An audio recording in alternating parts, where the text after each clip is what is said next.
I'm so excited to be joined in the room by Emma Hart Hi. and Dean Kenning, who are the artists who put this show together with us. It's been a while since you've done a hybrid event, so we're really looking forward to this one. The Poor Things publication is a good half of the exhibition. The exhibition was always going to be about artists coming together, discussing things, showing work, making work, talking about work. So we wanted the conversations that Dean and Emma would have with each other and with the artists. The conversations that Dean and Emma had, I think that you had together, formed Poor Things, formed the idea of Poor Things, and the discussions that Dean and Emma have had with the other artists are the substance of this book. So it made sense that we would try and have an evening where we had some other conversations. What we want to do is start by asking one question of each of the artists. Emma and Dean are going to ask it of each other, then we're going to ask each of the artists. So the question, which of you is going to start? Which of you is going to ask which of you the question? Go for it. I can ask Emma because she might have thought of a better answer. So I think the whole point of the exhibition was not to address the question of class as something which we had an answer to, or that we had a sort of set idea of what it was, but we wanted to ask questions. That's why we wanted to talk to all of the artists and ask the question about class background, class identity, class politics, etc., through a focus on their own practice, on their own actual sculpture. So it's not about anything which is static, and I think that's the case now as well at this stage of the exhibition, that hopefully maybe things have shifted by doing the exhibition. That was always sort of part of it and part of the process. So really the question is, Emma, to you to begin with, in doing this exhibition, what has changed for you, if anything? Hi, hello everybody. So what I didn't know before, and what has happened to me over the course of taking part in this show, has been it's been really important, and I think it's to do with that I've been allowed, through doing this, it's been okay for me to express my experiences of being coming from a working class background and an artist and making work, but I've been allowed to sort of think about class emotionally and personally, and I think although one of the points of the show was to trigger a discussion around class, that's not to say that there haven't been discussions about class and art before, but often I've felt unable to contribute to them because I don't know, or feel I don't know enough about politics, and I don't know enough about theory, and I've always felt that because I haven't read Karl Marx or an expert in economics, that I haven't been able to take part, and that class has been sort of dealt with as another sort of subject or a topic to research. But through doing this show and through thinking about why I make the work I make, I've been able to talk about class on my own terms, which is like sort of in terms of things like friendship or kinship, and having a laugh, and it's sort of given me a lot of confidence and to voice these personal my personal and emotional experience of making work as a working class person, and it's, I think that's really yeah, I've found a voice and a way to speak about it. That's what I think. Yeah. What about you, Dean? How's being involved in this show changed anything? I think it has changed. Yeah, I think it has changed stuff. I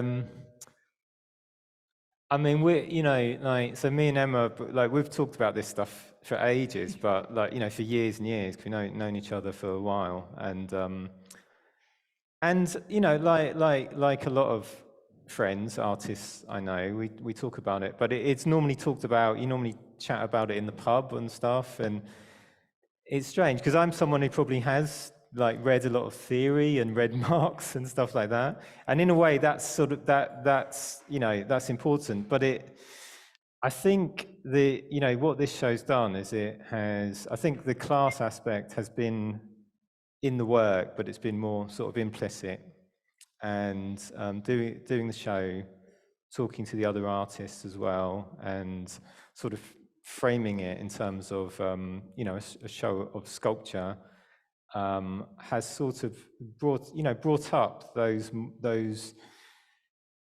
I suppose those questions of feeling, really, Yeah. those sort of questions of feeling, which I think in my case have sometimes sort of been packaged in terms of a sort of resentment, a sort of bad feeling that is slightly sort of shameful to talk about. They're sort of to do with things like failure, to do with things that can't be so easily packaged in terms of theory, and they're very hard to articulate, I think. So I feel maybe the ice has started to break or something somehow. I think that looking at the book, reading the book, there's a lot in those conversations.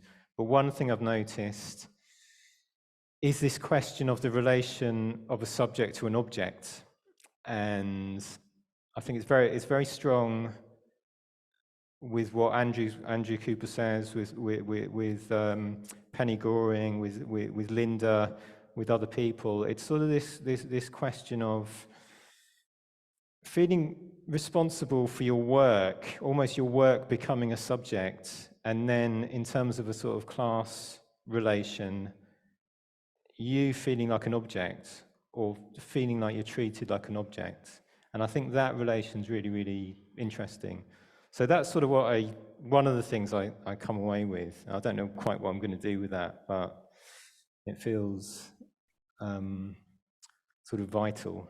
Yeah. I agree with you, yeah. We're going to ask the artists now. Rebecca, has being involved in this show changed anything? I think it's been a really emotional experience, is what I was going to say. I think that a lot of the experiences I've had in the past that have made me feel alienated and like there was something wrong with me as a person, I think recognizing there are structural issues that I think make things more difficult for people from lower socioeconomic backgrounds to go to art school and be artists. I think it's just been wonderful to kind of share experiences and to sort of not feel alone. I think it's been a really emotional experience. Linda, can we ask you?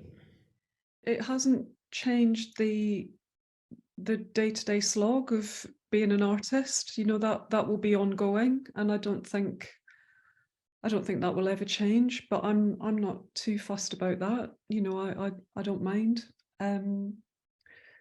The thing that it has seemed to change is this feeling of, I don't really like the word solidarity, but there's a feeling of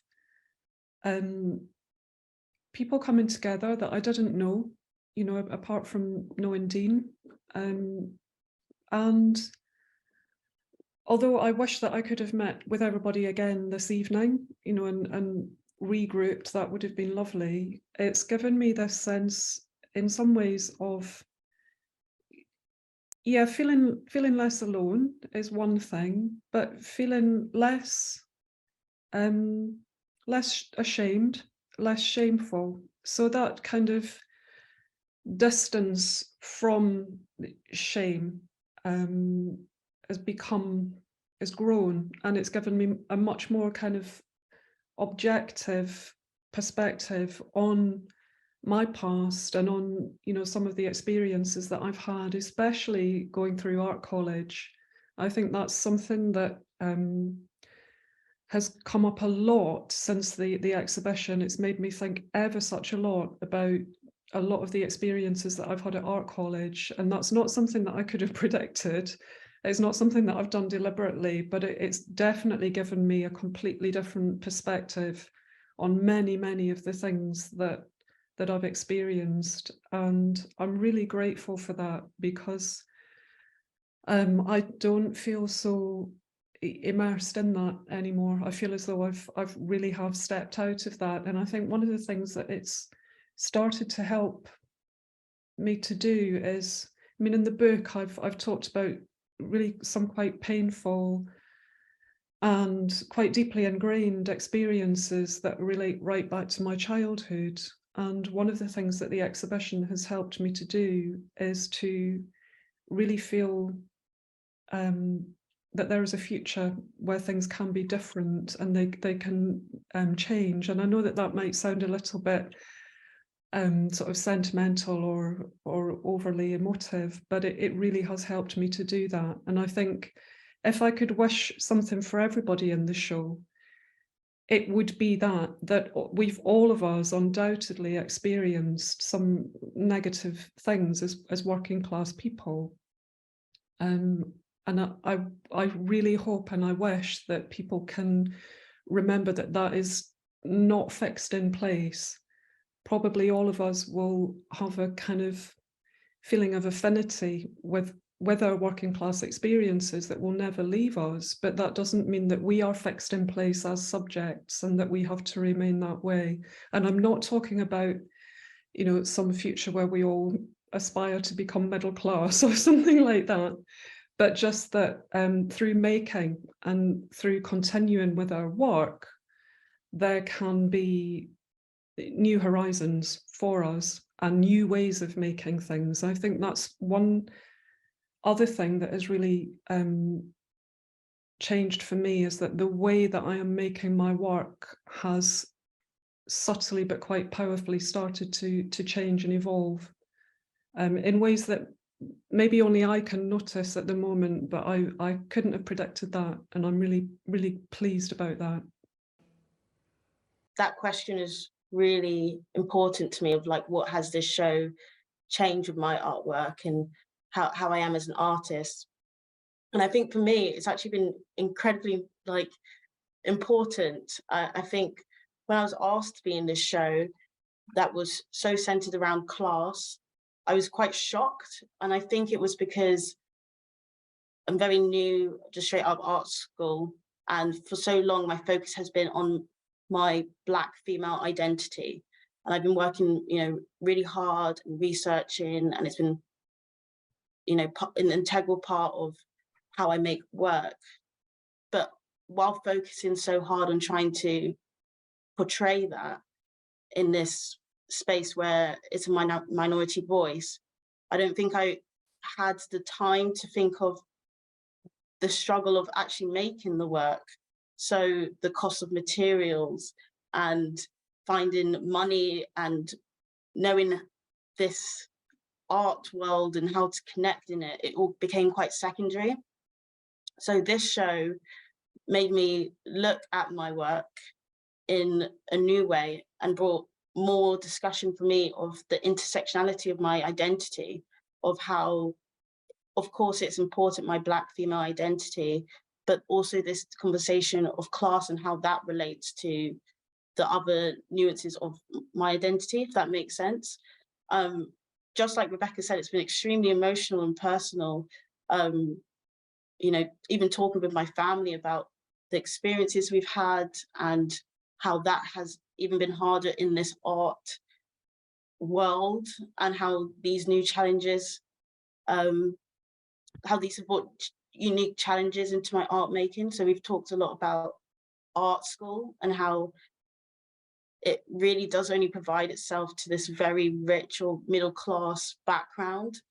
Right now I'm helping my friend prepare for a degree show, and just seeing, you know, the different types of people, and when people have money to spend on all these really radical, large scale things. And now the question I'm is like, how did you afford this? It looks great, but how are you like commissioning all these people to make all this stuff? And I think that's really interesting, of the people who we're bringing into art schools.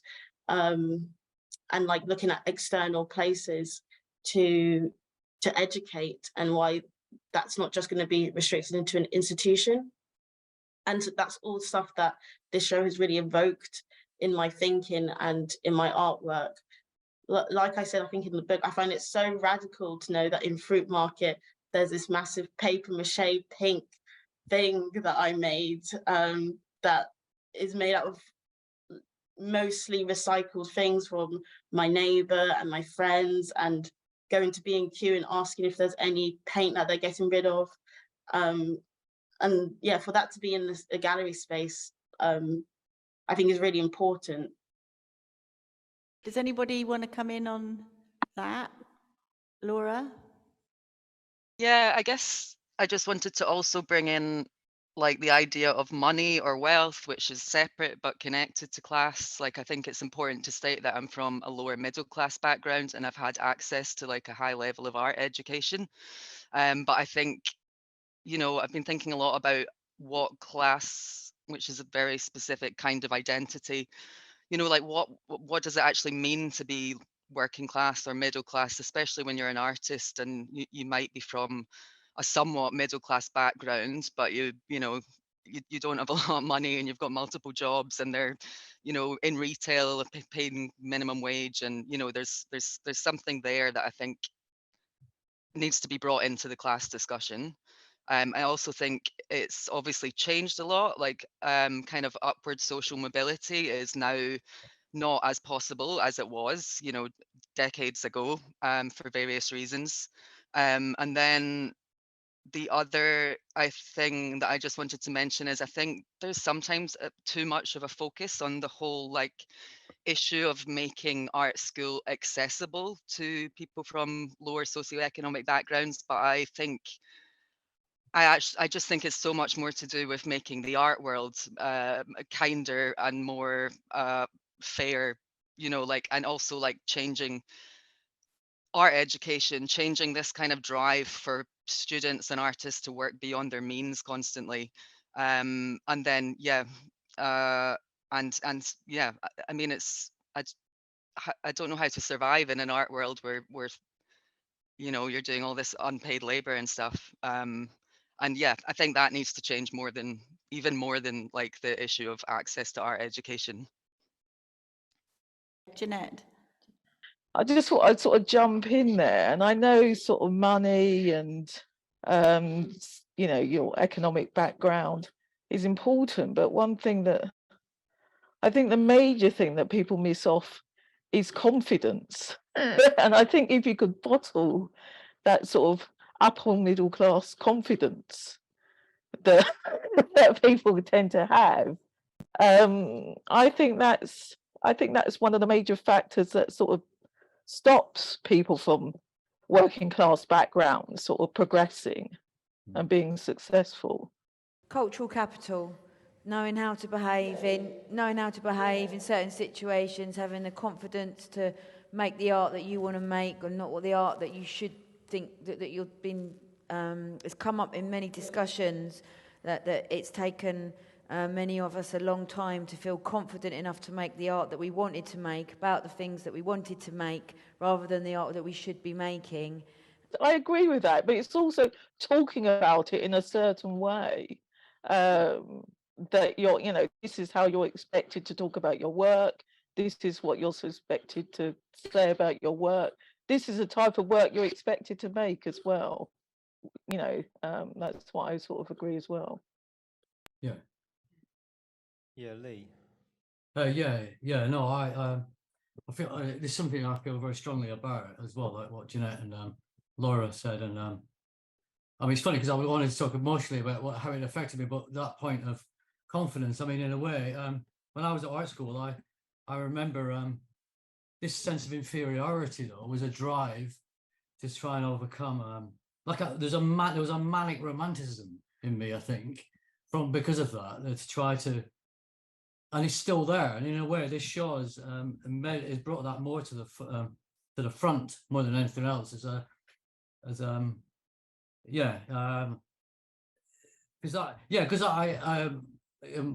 my mother was alive, she was always she had a really good perceptive intelligence about people who were like snake oil salesmen, and I feel a lot of this sort of stuff that's been taught over the years, being able to articulate in such a manner at art school about your work is a sort of sales pitch half the time. And one thing about this show that's brought more of apparent to me is the sheer candidness of everyone. And I really regret when I was there installing the work that I didn't manage, like especially Jeanette, I didn't manage to talk to lots of people because I was so busy installing. But like what Emma said, it's been so moving because I think that candid, the things people are revealing, the way they're talking, and the intonations about the struggle and the thrive to try and overcome certain things. But it is hard because you're always up against that sort of infrastructure of, which is what's called class, isn't it? Because it kind of beats you down. It is an infrastructure, an apparatus to beat you down. I think that's what something I learned in when Dean interviewed me, which because when I reread it in the book and when I read other people's, I was quite taken aback by the sheer honesty. Even myself, I thought, oh my God, it's the most honest interview I've ever done. I don't know if I was actually a bit nervous because it's like, and I really respect that about the show, and yeah, I mean, even when I'm putting a show now together, it's like this is why I'm here tonight, and I'm so glad that I've managed to come on. But anyway, I won't keep talking, but yeah, hopefully I was unmuted, was I? Yeah. After saying all that. What was that? Yeah, I was just commenting, it is the confidence thing, but one of the things, so you ask you what you learned, I was thinking what I learned was I'm a sculptor. I didn't think. So I remember having conversations with Emma and she's saying, say sculpture, say sculpture. I kept saying painting, but I am a sculptor. So I have learned that. And I think that also goes hand in hand is a little bit with the confidence things when you first go to art college. Like you turn up, like I'd been working for a year in a factory because I just didn't even know you could go to art college. And then when you go, you just like, you feel so, you don't belong for years. You don't belong because they're dressed trendier, they're dressed cooler. You're just outside of things. So you always feel like you're shadowing around them or something. You're like someone around a cowboy camp or something, just wandering around, waiting to come into the campfire. And I think if anything, so it's a little bit like I can call myself a sculptor and a painter, is like it takes a long time to, again, that confidence to belong to this community. And one of the things I really loved about this show, we talked that morning, we all went around and we were chatting. Jesus, I could have cried. It was so poignant. It was just, I couldn't believe it. I was saying to my old man, I was saying, oh, I'll be out in half an hour. They're usually so quick, these things. And people started talking and you just thought, Christ. And like loads of English people. I've never heard English people talking about working class like that in my life, you know. And it was so refreshing because, you know, obviously I come from another country and we're, as I said before, we're more think about being poor, not class. Never since I came to England do you hear people admitting to being working class and being proud to being working class and fabulous artists. That show, the more I look at it, and now I haven't been up, I was hoping to get another look, hopefully before the end. But I was looking, first off, I thought there's something really brash about that work, brash and bold and kind of brazen. So I thought, okay. And then the more it's been playing on my mind in the book, I was just thumbing through the book and I was thinking about the work. And it's so quiet and poignant. And there's all these things, all the stuff skirting around the campfire, all the stuff, it's all there. So in all the brashness, we come out singing the songs, talking about being a laugh. Working class, we're all a fucking great laugh, aren't we? But there's all this sadness and depth. You don't have to read the books. You don't have to read the theory. We've such a social intelligence because we've been through so much. And it's just like, I think the show is fabulous. And I hope loads of people are going in. And that's all I have to say. But that's what I've learned about us as sculptors and people. I think it's so nice to have that discussion. You know, we're never poor when you have this discussion. And I talked to Emma about just the edge of chaos. Sure, that's what makes us great artists. Growing up working class, growing up poor, you're always on it's not a good way to grow up necessarily, but you learn, you grow up quickly. And this is why we have that kind of intelligence, which is fabulous. You see it throughout the work. Thank you. Who wants to go next, or shall we go alphabetically? We have Beagles and Ramsey, John and Graham. I mean, well, yeah, maybe picking up on what Lee said before, I think in the catalogue, we spoke about class and politics maybe in a more direct way than we would normally, certainly in public. I mean, between us, when it's a bit different, I guess, for us, because there's two of us. And so we can kind of, I guess we have our little mini support network all the time. So we do talk about these things together, but maybe we don't necessarily, they're not necessarily that explicit in the work, or not necessarily that explicit in interviews or texts that we've done before. So I think that was like an important thing, that kind of drawing out to stuff that was always there, but maybe making it more explicit and stronger and more public. Yeah, I thought also in relation to the question, and maybe in a kind of Scottish kind of context, I think it was really important that a certain kind of silence about this has become kind of naturalised.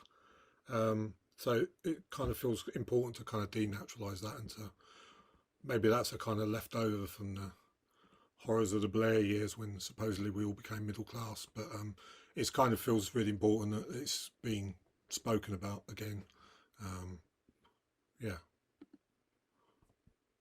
So I thought Graham was going to speak longer. I wasn't prepared. Apologies. I did actually. There was another thing. Normally John's the one who does the talking. I just listen. Yeah. I tell you one thing. I did actually have a very good conversation with my mum and dad. I thought I wasn't quite sure what the interview was going to be about, and so I thought I better, Anyway, one day I went to visit them, and they're getting on a bit, and we just, we had probably like 3-4 hour very in-depth conversation about their early relationship, their early working life, their experience of school, coming out of school, early years of kind of marriage, when I was born, etc., all that stuff. So that was kind of some of that stuff I knew already, but I think that was kind of an important thing. Not that it's got anything really to do much with the show, and it didn't come into the interview at all, but it was kind of a nice afternoon that I had with my family. So thanks for that.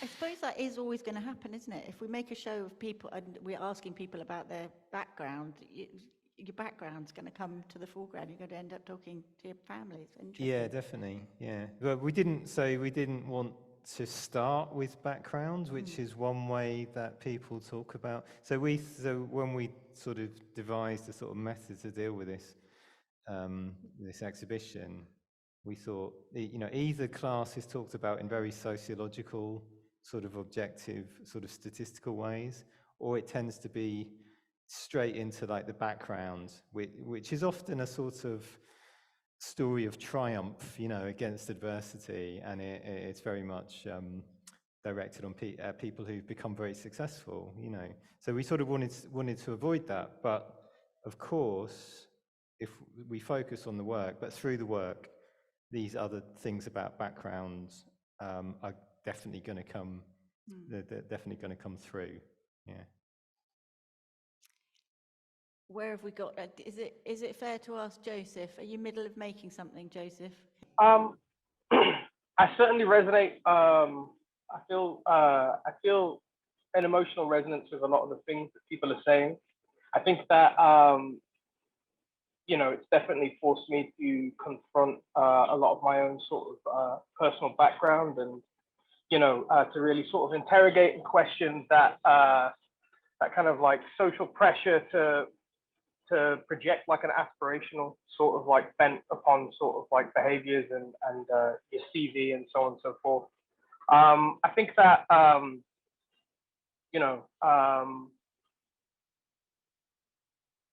certainly have come away from the work kind of and the show and the experiences of other artists thinking a little about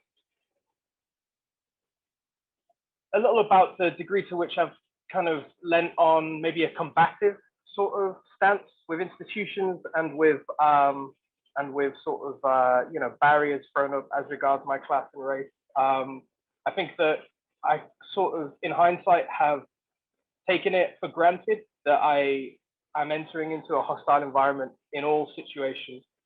Take it for granted that, you know, that the institution is kind of out to get you, which sounds kind of paranoid saying it back, but, you know, I'm of an age where, you know, the first year that I was at my undergrad was the year that the sort of like Lib Dems kind of stabbed everybody in the country in the back and kind of, you know, reversed the pledge to abolish tuition fees and instituted them.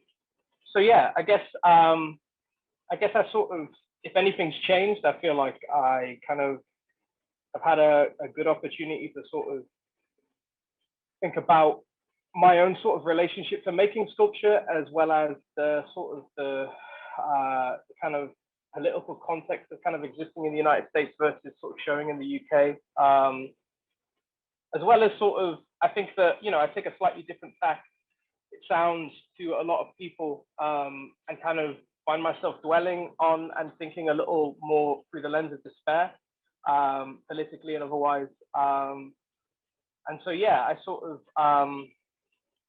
yeah, I guess I kind of find myself dwelling on, thinking through and inhabiting a, you know, a combative stance as a way to sort of navigate and deal with, you know, institutions and societies that would rather I didn't exist, or you know, that's obviously a little sort of, you know, exaggerate slightly, but you get the point. Alid. Yeah, I wanted to go next, actually. Thanks, Emma. To continue Joseph's, I like, got your telepathic message. yeah, you did, loud and clear. To like echo Joseph's kind of paranoid thoughts there, and like thinking about the kind of premise of the show in terms of its attempt at like maybe shifting something, like be that boundaries or whatever.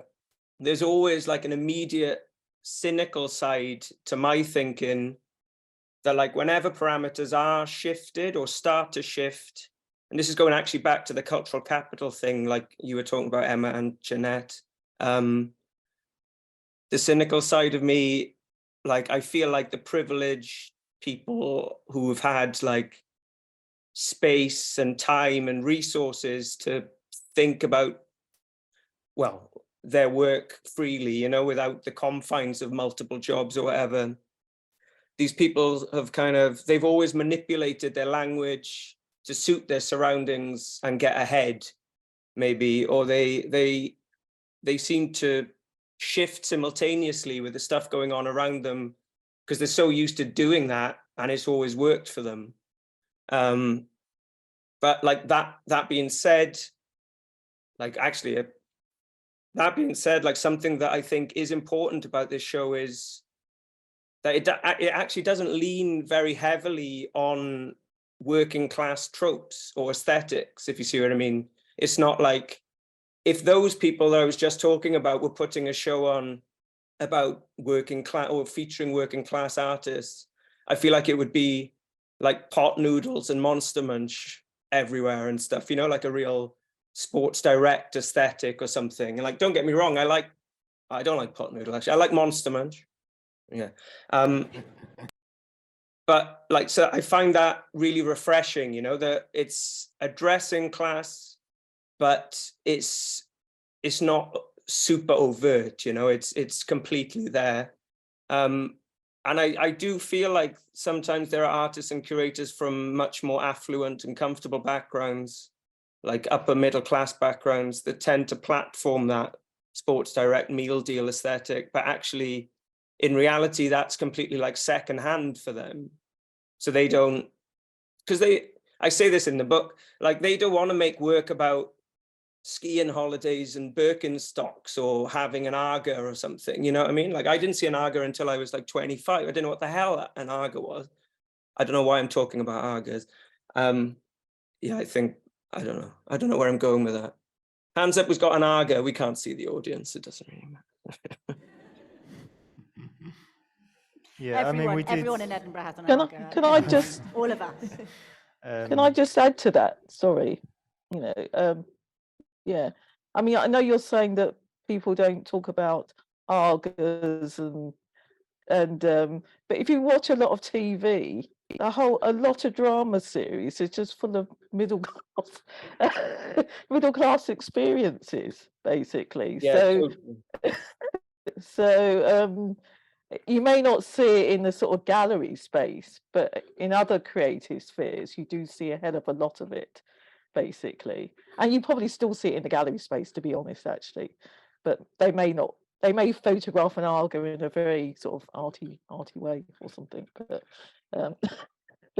or something like that. Just to say, like we did, yeah, try to avoid those tropes. I mean, we did come across quite a lot of them, but that wasn't the sort of art that we were interested in. And I think it's also the reason we didn't want, in the book, like we didn't want a sort of theorist or a writer. We didn't want to get a writer in to sort of do an essay about the show, because you know, it seems to me that a lot of sort of shows have a sort of theme that becomes a hook, you know, becomes a sort of easy hook to sort of write something which is already sort of understood, or already sort of understood in a certain framework. So yeah, that was, you know, that was the sort of decision we made, not to sort of get someone, but we would all sort of talk to each other in the book, and then if someone, you know, if someone now wants to write about it or address it, that would be the moment to do it. Because it, you know, because we wanted to like look at the sort of complexity of the issue rather than just to have, you know, some sort of marker of class or something, which was very easy for people to sort of understand on an immediate level. Andrew? Okay, yeah. Right, I don't know really. I don't know, how has it changed me? Yeah, I mean, it's nice. It was really nice going up to Edinburgh, and I thought it was brilliant what you did, and it was great hearing everybody talking about the work. I think that I've got two thoughts. I've got two like lines of thought really. There's one is to do with the work itself, and it's really nice. You know, it's really nice getting that scene, and the stuff that's arising from the work. But then there's also like a lifetime of like seeing class, and you know, like I work in Bethnal Green. I've worked there for 30 years. You know, my dad was a tool maker, and also just seeing the absolutely horrendous ways that people are getting treated. And you know, I don't really expect there to be an art gallery that allows people to talk. That I think that actually that any space that is there is always going to, because you know, I can't lie, I'm a Marxist. You know, I have read Marx. You know, I'd read it later on in life, and I just think that this system, it treats people like an orange. You squeeze the life out of it. And for many people, that's the truth. For many people, having, you know, like in London, like the accommodation thing is just atrocious. I think that, so for me, like with this side of it, doing on the Zoom, you're gonna get, this is lending itself for me expressing these things, because I was just talking about the work of my own personal experience. And I wouldn't expect working class people to get treated well at art college. I think the whole system that we're living in is based on exploitation of human labour, and that can be seen, you know, and all over the world. Like the City of London, where does that get its money from? You know, like you know, mines in the Congo, whatever. So that's all hidden because of racism and all the rest of it. And I think that I don't want to put a downer on this, because I think this is really good chance to talk. But I think actually the space where people get a chance to have any discourse at all is obviously, it's going to be totally controlled. When you're talking about working class culture, then you can't just leave out the socio-economic class system. It's ridiculous. because all you're going to do is create a little gap in the system and say, okay, yeah, can put a few of you in there. That's really great. And I think that's what happens, you know.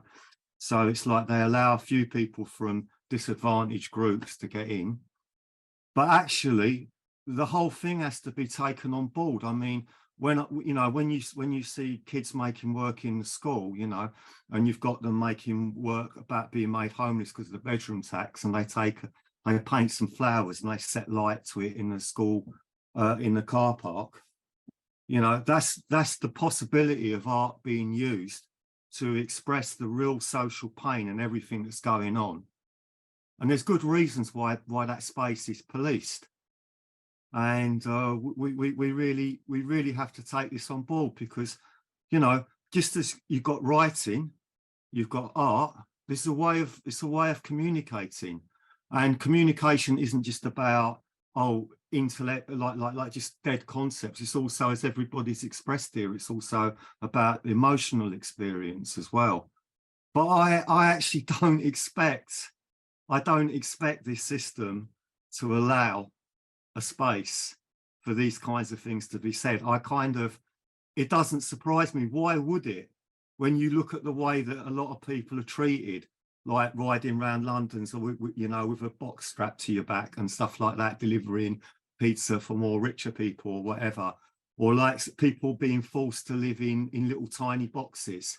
So I don't expect. I think to have a space of discourse, if you're talking about class is a social thing. So therefore, if you want to have a space where you're talking about class, then you collectively, somehow, we have to take some kind of control over that space, even if it's just for a short time or whatever. But it's not something that can be solved on an individual level. But having said that, I think that Dean and Emma, you've done something, because I went round, I heard all of those things. So I'm not putting a downer on the whole thing, but I feel I'd be dishonest if I didn't say that. I think if I was in the actual space, I might not say these things. But I think there's something abstract about this space with these little kind of tiles. But I think we have to say this. Why would the system give us a space to seriously create the kind of the togetherness that we need to kind of empower each other, and to you know, to shine a light on the absolute disgusting injustices that we're seeing around it? Why would it do that? Unless the only way I've seen that is in some galleries, you get like a little television shot of a person suffering. And what this system is, it's like a giant mechanical eyeball, and it feeds on that. And it puts it and says, there you are, there it is. It's kind of there, you can see it. You're in a free society because you can see the suffering, right? Well, that's rubbish. What we need to do is we need to have stuff where we actually we can do something about those things, not just giving voice. It's not just having enough to a voice, you also need agency, and that needs to be connected to things that are happening. Okay, that's all I've got to say. Right.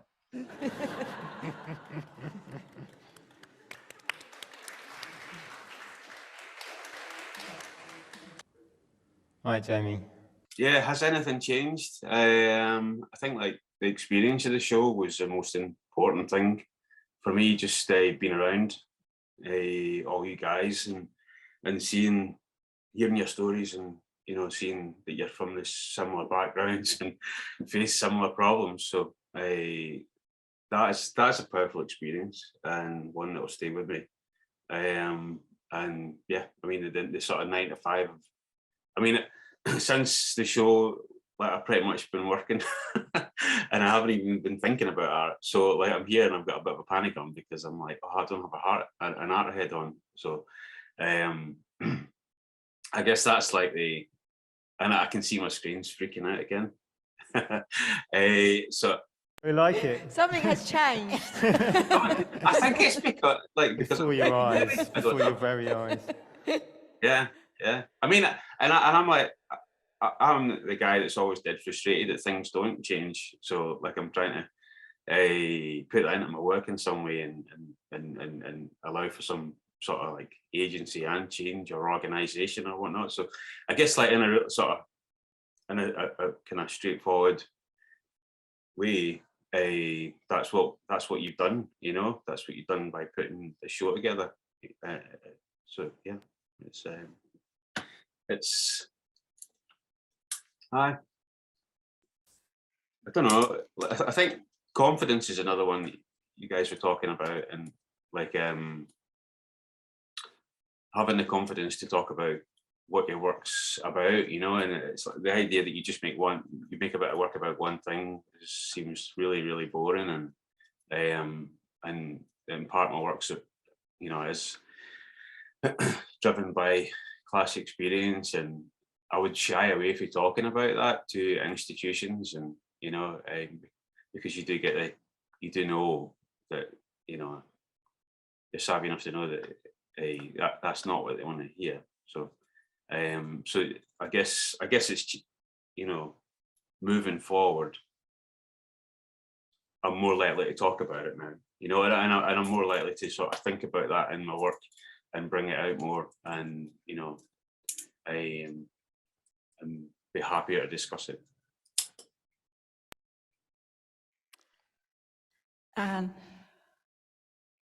I just want to pick up on something Andrew was saying, you know, because yeah, he said it's a bit heavy for here. It's a bit heavy for everywhere, but I think if anything, it has to be said. It's great to say it, and we still laugh. We're all uncomfortable, but I think we're uncomfortable anyway with this whole discussion, with the show even, you know. It's there, and I think we feel the sadness because you're teaching secondary school kids. I think we worry because we feel lucky because we went to college at a time, most of us born 60s and 70s, and I know some people in the 80s when there were grants and stuff, and it's disappeared, and it is worrying. We're looking at very rare species here now, and I can understand. I teach in foundation, and I see very few coming through, you know, with all the problems we're talking about, and we're there to support.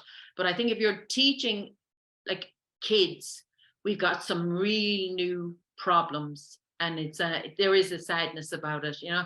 But I mean, the only thing I can think of is like, I mean, you probably have seen it, Andrew. It's like great kids come through, you know, and there's people like you in there teaching them, you know, and hopefully they'll come to me in foundation, and then there's other people, and it is support, isn't it? And even just talking like this. And it is talking like in England, a lot of shame is, I know I keep saying England, sorry, but it's like, but where I live here, and people don't talk about these things. And at least this kind of gives us courage to talk about it. So you thinking it's too heavy. No way, it's there. And we're talking about all the confidence you need, but what we're talking about is the same thing as you. We just didn't say it as well.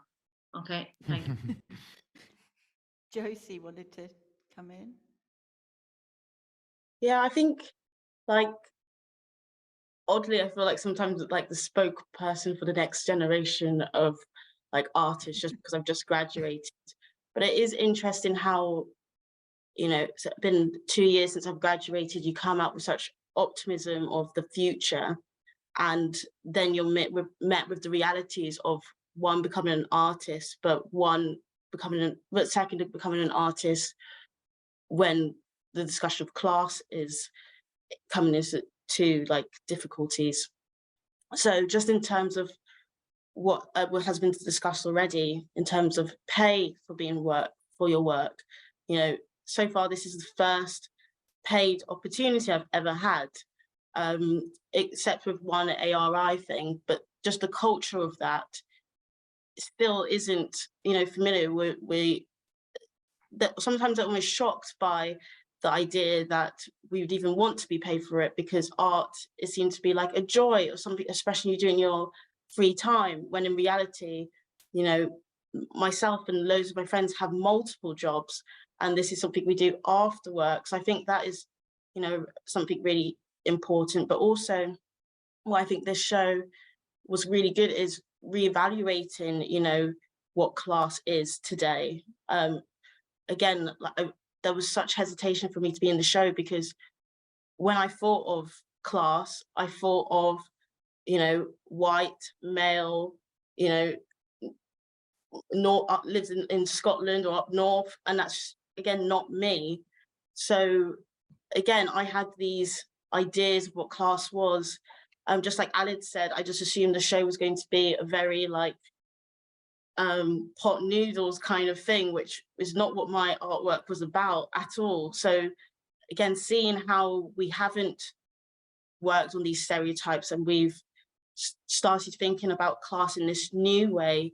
Again, like, another thing, I'm a committee member at Transmission, which I think has been a really strong thing of seeing how class has changed artist-run spaces, where initially a lot of the students who started that were on the dole and had all this money from the government.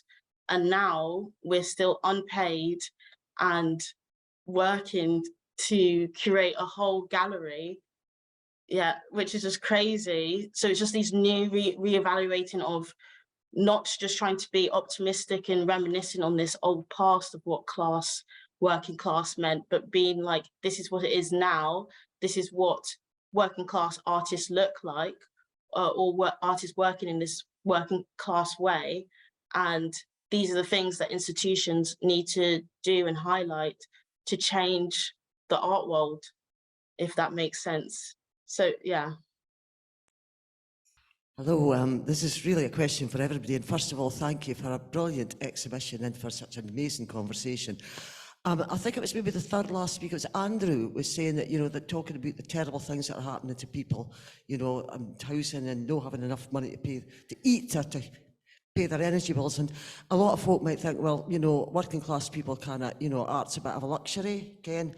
And, you know, people haven't got other things that they have to think about. But I'm actually quite optimistic, because I think art could really be involved in changing things for the better, because I kind of gave up drawing entirely decades ago, because I just, you know, it was a very individual thing. I was comparing myself with great artists and thinking, I'll never be like that good, so what's the point?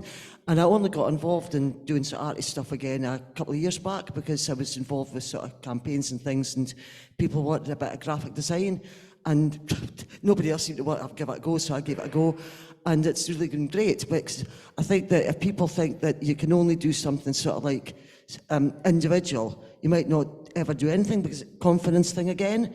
But if people are working together and kind of support each other, and I was thinking as well, you see these amazing placards and things people do at protests. So I think working together could actually give a lot of people that never thought they'd have the confidence to do something like art, might actually want to do it. Thanks. Sorry, that was a bit of a ramble. It was great, thank you. Does anybody want to come on from that? Oh, Andrew? Yeah, I totally agree. I think that actually, I do a lot of work with a housing campaign, for example, Focus E15 housing campaign. And the art's really, well, I think it is, it's really important in there. But it's not just, I mean, I think when you say placards, I think, yeah, that's important. But it's also important in terms of sustaining energy and like imagination. You get people coming up with amazing stuff. You know, I remember a kid drawing on a banner, you know, like, don't take away my hard shell home. And she was referring to herself as a snail.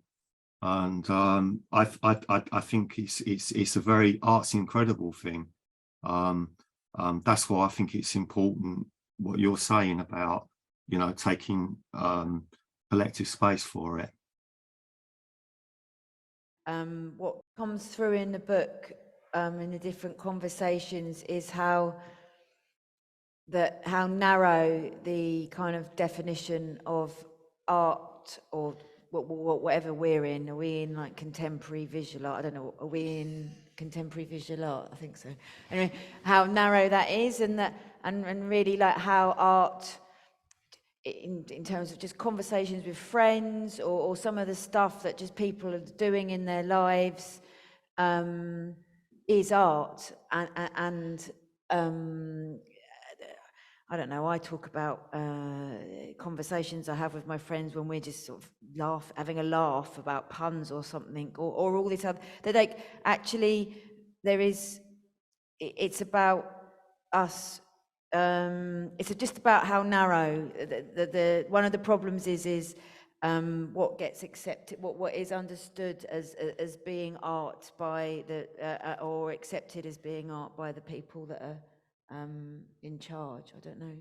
Yeah, Yeah. and also, I mean, also art is like, it's always collective, like it should be collective. It's just that like we live in a sort of system that is individualistic, so like everything has to be sort of individualized in order to give it some value, you know. So like mostly things that are sort of collectivized and not valued, there's no way to sort of value that, you know. So I mean, I've always worked a lot with other artists in groups and stuff.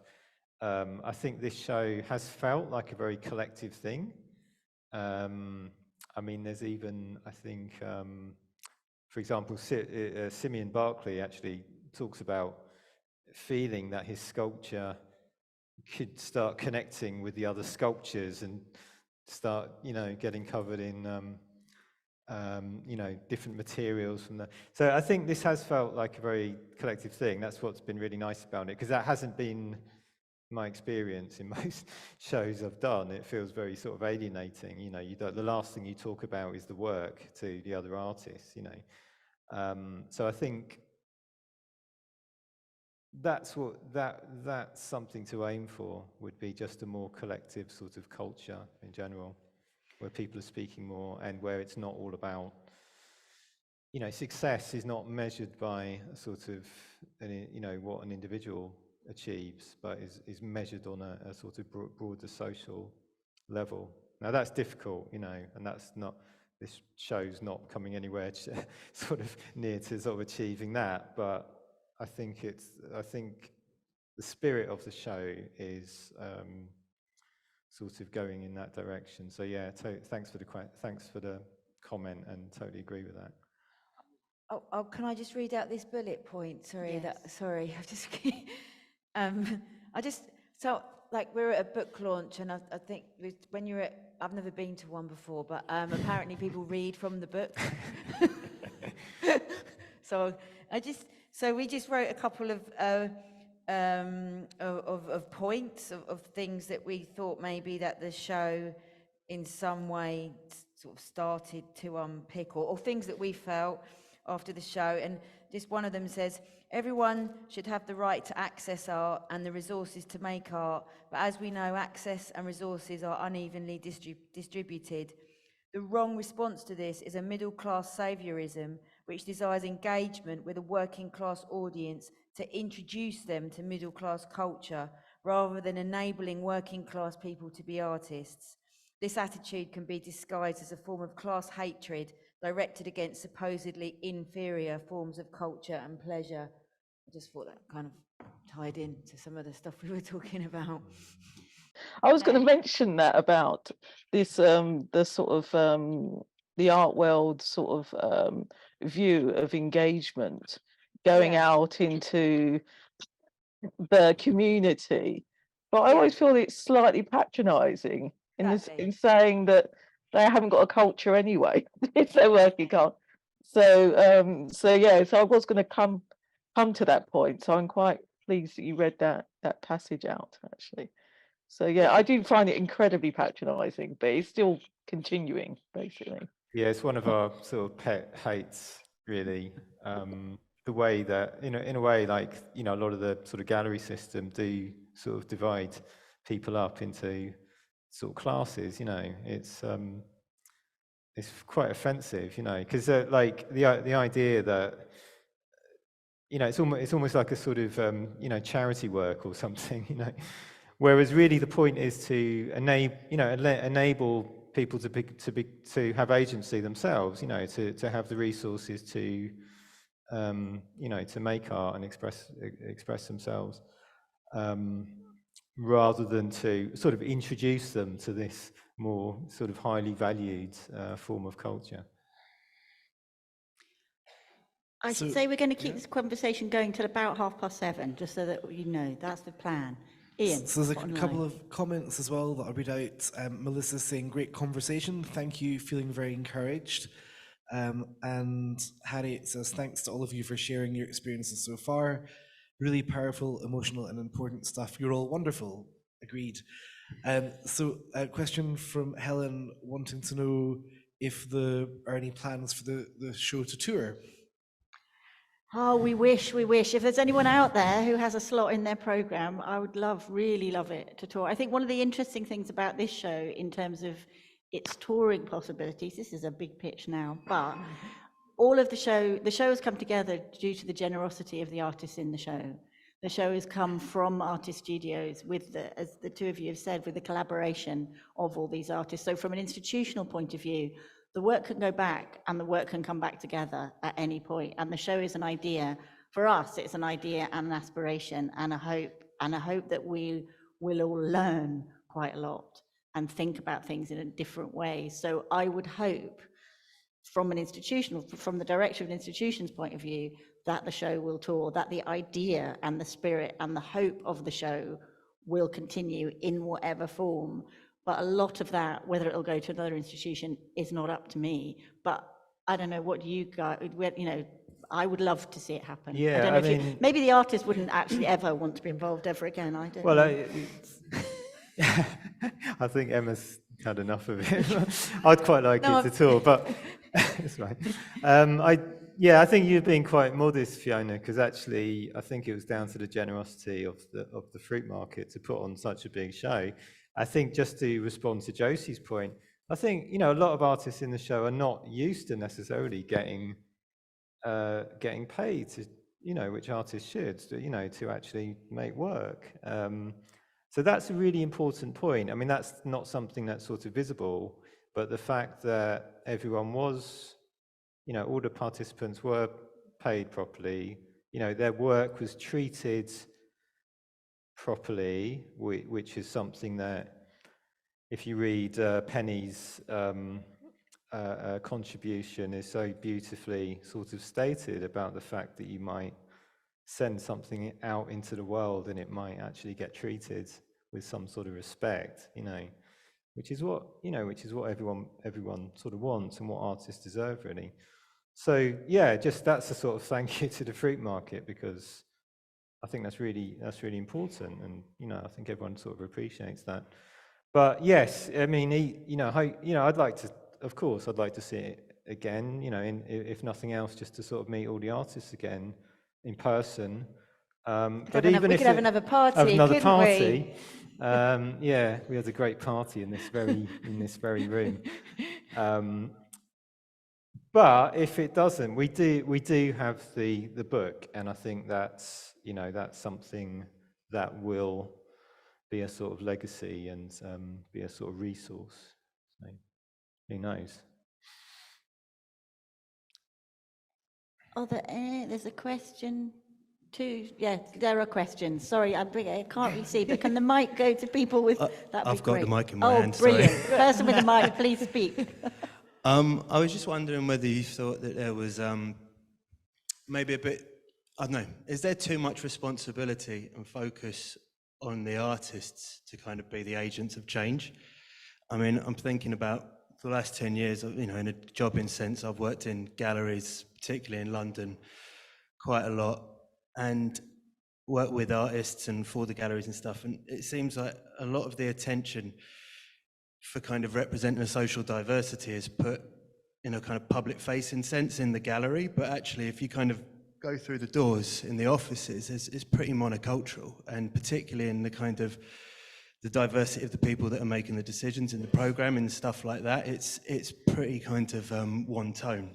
And I guess as well, obviously you don't know what anyone's personal circumstances is, but there seems to be a kind of codex of how people, this idea of who is a curator, a director, this and that, there's a particular kind of uniform and dress in this sense. And I think like we all conform to this, and our ideas of the people that are the kind of agents of change kind of fit into these ideas of, into this kind of frame of what, that is basically quite middle class. So even if you're working class, the idea is that you've got to be, or you've got to kind of act in a middle class way in order to kind of get any traction in the thing. And I think sometimes, I don't know, do you feel that there's too much is put on the artist, basically, to be the kind of the change in the systemic sense in the art world?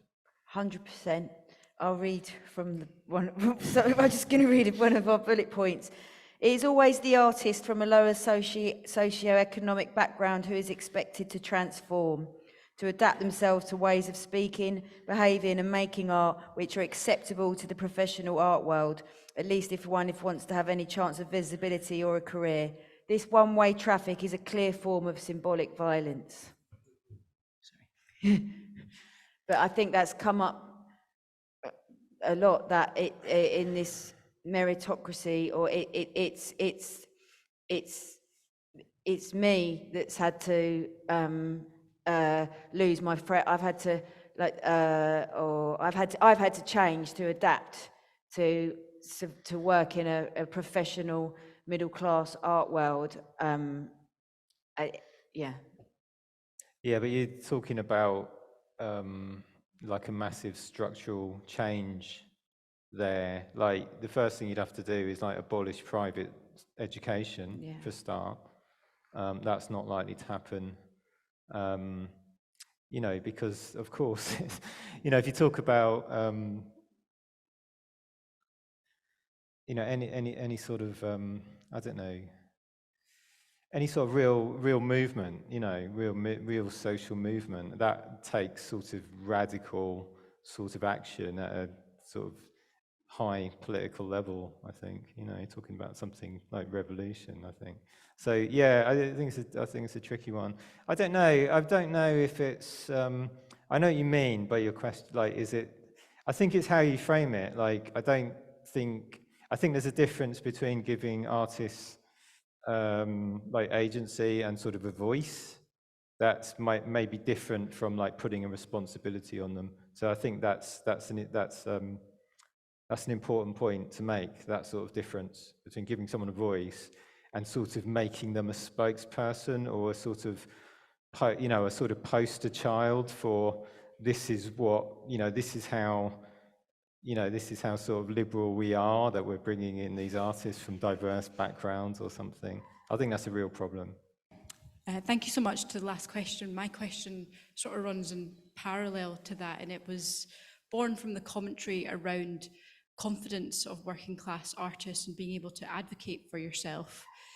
And thinking about advocating for yourself or being confident in this space where you're around people who potentially have had 14 years of sort of their first education, potentially had Lambda, had kind of an amazing experience of being educated privately and then going on to art school with a lot of access. And when I went to university, I thought, oh yeah, the person sitting next to me, they've been to a private school, that's great. You had a swimming pool in your school, how cool. But it wasn't until I worked in that sector and I realized it wasn't just that they had a swimming pool, they had all of these additional extracurriculars, this ability, the self-confidence given to them from people within the institution, and then also, of course, at home. And I understand, of course, if you had children, that's what you would want for them. We'd had, you know, literal artists come into the school and talk with politicians, people that were extremely and in really exceptional jobs, coming in and mentoring children. And so these are the kind of people that you're, I don't want to say competing with, but you are in the same space.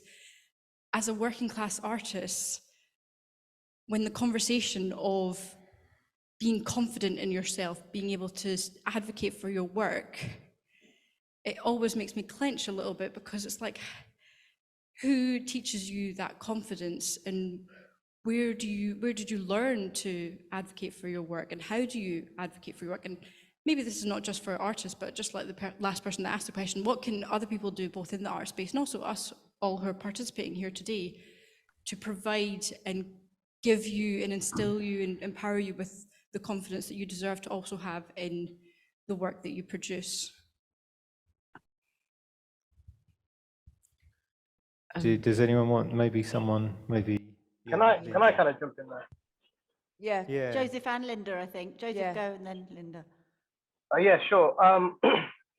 If I'm understanding the question correctly, I guess I'd like to sort of maybe refer slightly to a personal anecdote.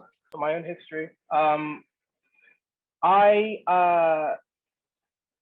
kind of quickly learned as an undergrad and as like a young artist, like how essentially fictional and fictitious the kind of like auspices of like upper classness were. Like, you know, I sort of like lived in like sketchy warehouses with friends and sort of kind of semi-illicitly sort of like took over spaces to sort of like do shows and stuff.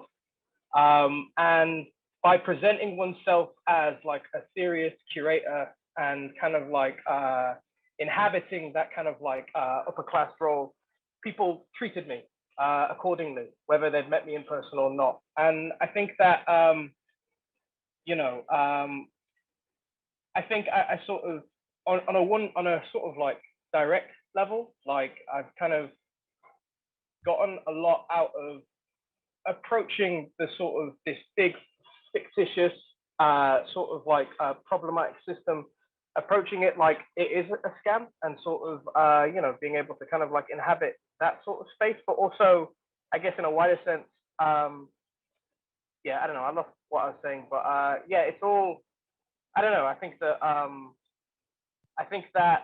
a lot of the kind of like a lot of the sort of the way that the hostility of upper class people in the art world sort of like kind of like can manifest itself is such that it's not yeah, they're scamming too in a sort of like weird way. It's just that they're kind of they're allowed to act like that, and that, you know, I don't know, society is in the midst of collapsing right now. I don't know, like there's more. I'm gonna step quickly away from this. I've kind of lost the answer that I was saying. Sorry. Linda, did you want to come in too? Yeah, I just wanted to say something about, there's been quite a few people talking about confidence. I don't want that confidence. I don't consider myself to be a particularly confident person, and I don't ever want to have that kind of confidence that people are talking about. It's the last thing on earth I would want. When we were doing the talks in the gallery, we did the artist talks, and I remember mentioning maybe for the first time ever that I developed social anxiety when I was growing up, because I was experiencing a lot of dysfunction at home, and it's taken me years and years and years to overcome that. And I didn't know what social anxiety was, you know, even figuring out and putting a name to it has helped a lot. But I would suggest to anybody trying to kind of feel more confident to think about it not just as one thing. It's a multifaceted thing, and it works for people in different ways. And I think one of the things that hasn't really been spoken about this evening is just the very, very high degree of resilience that everybody has had to even be in this exhibition. I know what my background is. I know that the kind of poverty that people have been talking about, I think especially Andrew's mentioned this dire living circumstances that people have today in London. My daughter's online in the audience tonight, and she will remember when we were homeless and we had absolutely nothing. We had no furniture, no money, no friends, no family, nobody to help us. And we got through that somehow. And a lot of the way that we did that was through learning to play together with nothing. And there's a certain resilience that comes from that I don't think anyone can ever take away from us. And I would much, much rather have that than the kind of confidence that is being talked about. So it doesn't come easy, the kind of resilience that I'm talking about. It means that, you know, you might try and perform in a social situation and get it all wrong, and it hurts, and you go home and you fall apart, and sometimes you do that in complete isolation and feel like you just want to die. But it's about coming back and never giving in and just keeping going and being willing to get it wrong again 1,000 times over, because what else are you going to do? We're not victims. And some of the kind of talk that's been going on this evening, I understand, you know, why we've got these very legitimate complaints about the way that society is, but we're not victims. And I think once you've learned to connect to that power of making and of what art is able to do, then that is a strength that it can't be taken away. It just can't. And I really do believe in that. And I will always believe in that, because that's what's taken me through, you know, kind of circumstances, situations that people in these positions of entitlement that I've had to work alongside in many different capacities. I mean, when I was doing my PhD, one of my supervisors, his background could not have been further removed from mine, and it made for a very, very difficult journey through that PhD. But I got through it and learned a lot. So I guess what I'm saying is, don't try really hard not to fall into that kind of victim mode. There's not going to be an easy answer, and it's not going to come anytime soon, but just don't give in and keep finding ways to play within your making and within your artwork. Sorry, I felt like I was doing a big long speech there. That's fine. Yeah. Should we wrap it up? Josie wants to say something. I think Josie's got her hand up, and then Sorry, Josie.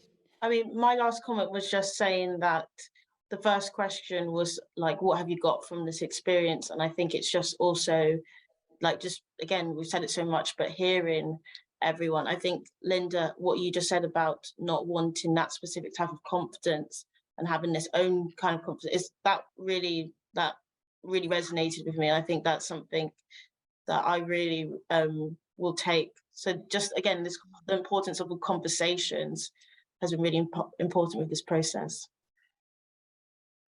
I mean, I think the you know, sometimes the idea of being being confident, I mean, it's like, you know, we just call it being an arsehole, right? Like, some people are just like, and I think this is something to do with the way that humor and sort of self-ridicule comes in a lot of the work in this exhibition. It's sort of, you know, in my experience, sort of artists from the working class backgrounds, they can't take themselves too seriously. I mean, they tend to be quite self-deprecating, which doesn't do us any favors, I think, in terms of this very competitive environment. But on the other hand, what's the alternative? That you just become an arsehole, you know, and which might do you really good in your career. But I think this has come up in terms of humor. Why does humor in the work? Because I think humor is a way to, and so, you know, certainly when I spoke to John and Graham, this idea of seriousness and how we really don't like art that looks serious, it sort of performs seriousness, which a lot of, you know, art does. It sort of performs its seriousness, and somehow people fall for it, and like we just can't sort of believe it because it looks really boring to us. So, but there is a way through sort of, you know, through putting that in the work, putting that sort of humor and sort of ridicule and embarrassment in the work, that you do claim a certain agency over it. So I think that's the thing. You don't want to sort of trip yourself up and sort of be masochistic because you don't have that confidence, because you don't have that cultural capital. But at the same time, you don't want to become one of them in a way. You know, you don't want to sort of play by those rules of sort of this horrible sort of individualism and slickness and professionalism. You know, so I think that's important. And I think sort of I know Linda doesn't like you don't like the word. I'm I think solidarity. a bit iffy about it as well, actually, to be honest. I think, yeah. but okay. Well, what's the alternative? Just no, go for it. Go for it. Solidarity. Some sort of yeah. Yeah. Maybe with just not a capital S. Yeah. Yeah, I think that's sort of as a verb. I know some solidarity as a verb. Yeah, rather than a statement. and sometimes actually just sort of reassuring yourself that it's not just you. You know, that other people sort of think that way. And the truth is, like all the artists in this show, they are just really nice, and like we have got on with them really well, which is sort of what we expected. But that's definitely not always the case with artists, believe it or not. No assholes. Not a single one. No, on purpose. Yeah, that's why. Yeah.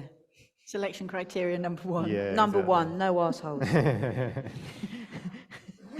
I think we're going to have to wrap this up, or I am going to wrap this up. I don't have to, obviously. We could stay here all night. Whenever we all get together, I just want to keep listening to you all and talking to you all. And it is slightly heartbreaking that we're not all in the room together. But I'm going to give you're going to read from the book. You're going to read you're about to read from the book. Oh, again. well, just Yes, the one on I'm going to wrap it up, and then I'm going to leave the last word to Emma, reading from the book, because it's a book launch. All right, that's how we're going to end this. But before we just to say thank you to everyone, Emma's going to read from the book, and then that'll be us. It was just from the book.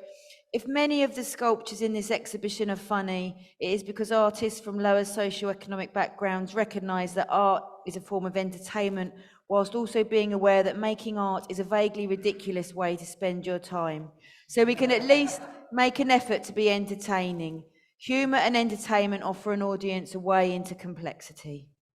Okay.